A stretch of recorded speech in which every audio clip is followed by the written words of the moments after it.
Yeah, hell, whoa. Test. 1, 2, 1, 2, 1, 2. Coming at you live from in my car, my beautiful Ash Gregoire Shaman and Nissan Maxima. You can book your appointment to go test drive any one of their beautiful cars on their lot. Yes, they have cars in their showroom right now. You can go test them out at Ash Gregoire Shaman and Nissan, 4299 Auto Route 440 West in Laval. They are, after all, Quebec's #1 rated Nissan dealership. Welcome back, everybody, on this Monday on what will be a glorious day of sports. Beginning this afternoon, you've got NASCAR and the Coca-Cola 600 tonight at 8. You've got the Dallas Stars looking to extend and push their series to a 7th and deciding game. And then later at 8:30 tonight, it's the improbable. The Boston Celtics, who were once upon a time down 0-3 to the Miami Heat in the NBA's Eastern Conference Finals, have done the improbable. They've pushed it to a 7th and deciding game for the 4th time in the NBA history. The team that is down 3-0 has forced a deciding game. Here's the kicker. No team has ever completed and pulled off the comeback. Can the Boston Celtics do what no team has done before?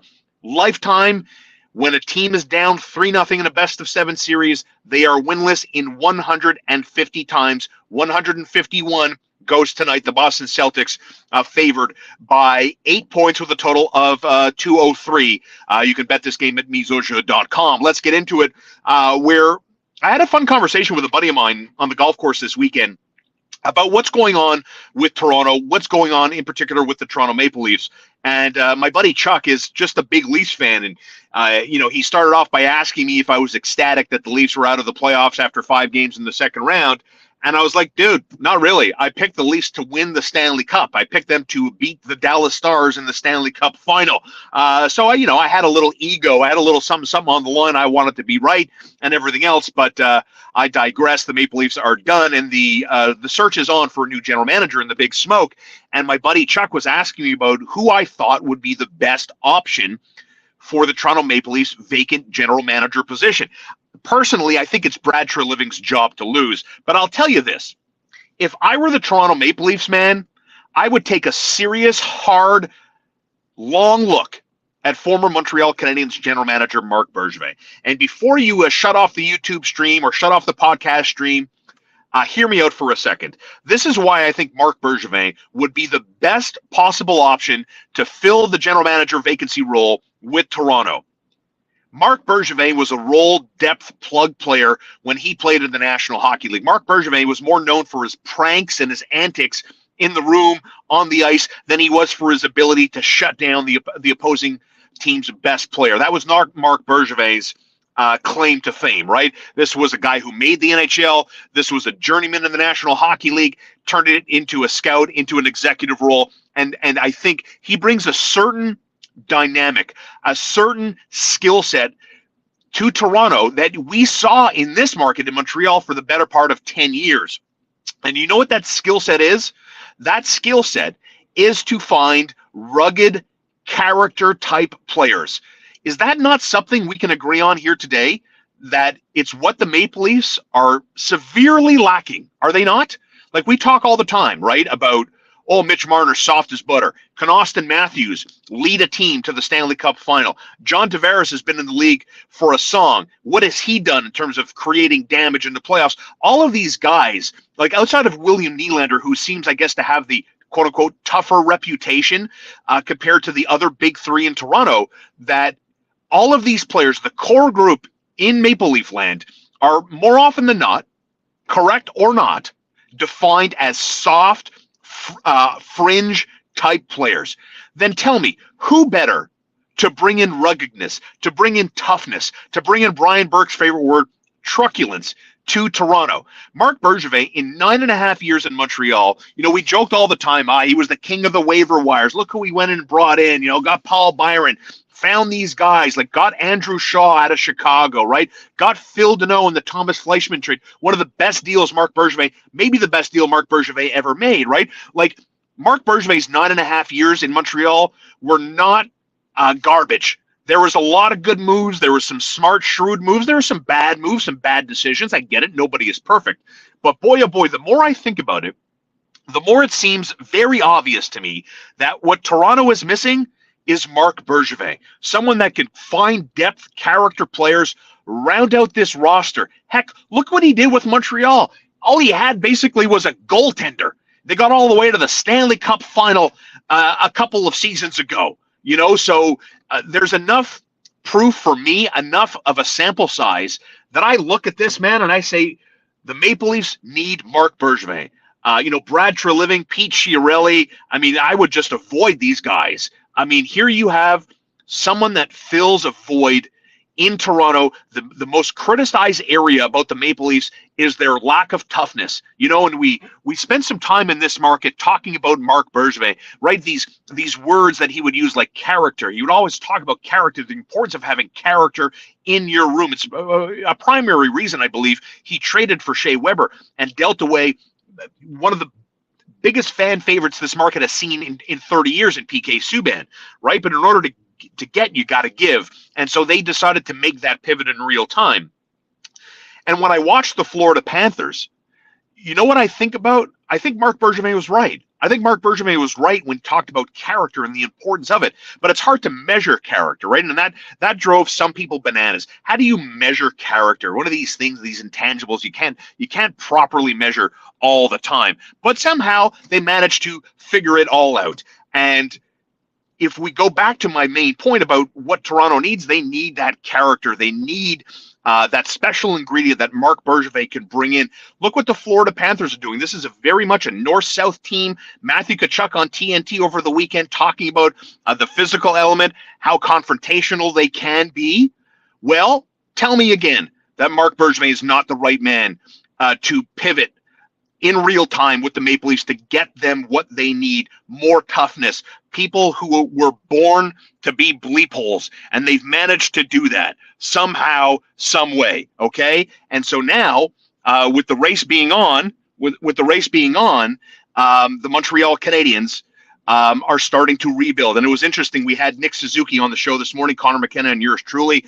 Connor asked the Montreal Canadiens captain about the draft and said he's been speaking to John Cedric, but he's not ready to tell us kind of what they know, which leads me to believe that Nick Suzuki is involved in the process. Nick Suzuki has an idea about who the Montreal Canadiens are taking a hard look at today. Remember back in the day when the Montreal Canadiens drafted Jesperi Kotkaniemi? What was interesting this weekend was that Kotkaniemi came out on Elliot Friedman's 32 Thoughts podcast and said his second year in Montreal was hard, was very difficult. Admitted that he had a hard time listening to the radio, reading what was said about this guy on social or anywhere else he found his name in the news, and actually sought counsel from Yoel Armia. Yeah, that's right. Yoel Armia apparently has this reputation of loathing the media, and that Jesperi Kotkaniemi in his second season having a hard time with injuries and the criticism and everything else in his role on the Montreal Canadiens, that he went to Yoel Armia to teach him how to overcome this and how to put it behind him. And Armia told him just to not pay attention.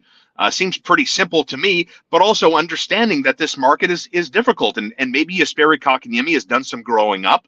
Maybe this market taught him that maybe a rabid market like Montreal or Toronto or any other city that has an NHL team that loves their team can make life difficult. Not everybody's hardwired to thrive in a rabid market. And it's not a criticism, it's not a bad thing to really care about your team. And no doubt Montreal Canadiens Nation cares about their team a lot, so much so that Jesperi Kotkaniemi, I guess it was a blessing that the Montreal Canadiens got out from underneath Jesperi Kotkaniemi and didn't match the offer sheet, and now he's a Carolina Hurricane, and maybe he'll thrive in a small market like Raleigh, North Carolina, and maybe that's his wheelhouse, and maybe that's kind of where he needs to be.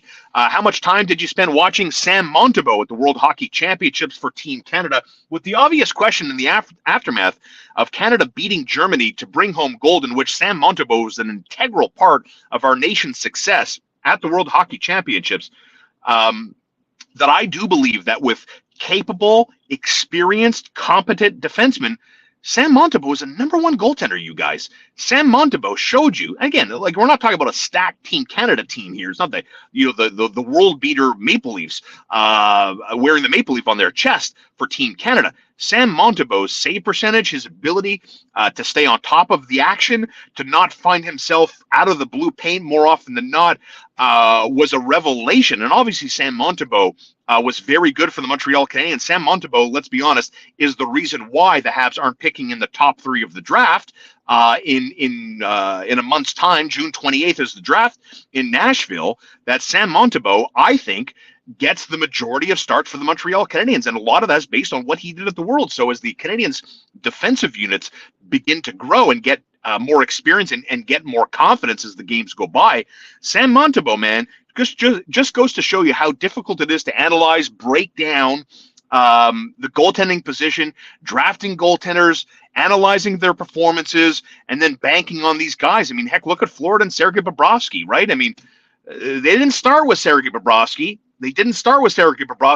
Sergei Bobrovsky played himself into this. And the Stanley Cup Finals, by the way, are going to start on Saturday. Again, if Dallas forces a Game 7, that will go Wednesday. The Stanley Cup Final will go down on Saturday. So that's kind of where we're at. In the meantime, Matthew Tkachuk is doing a great job of selling the National Hockey League. Did you catch a 7-minute-long interview with the panel on TNT before Game 6 of the Eastern Conference Final tipped off? Matthew Tkachuk having some laughs with Shaq and Ernie Johnson and Kenny Smith and Charles Barkley. You talk about growing the game, boy. That's exactly what the National Hockey League needs. They weren't getting that from Connor McDavid. They weren't getting that from Sidney Crosby. The NHL kind of fell backwards into this, and I hope to see more of this. I'm not looking at the NHL to help grow its game based on the Matthew Tkachuk. I think TNT and ESPN are going to do a great job of that. Hit me up in the comments. What do you think? Is Marc Bergevin the best solution to fill the vacant general manager position in Toronto? I say yes. What do you say? Hit me up in the comments. Thanks as always to K-Stop Gas Bar and Depanneur, Quebec's #1 destination for premium fuel at discount prices.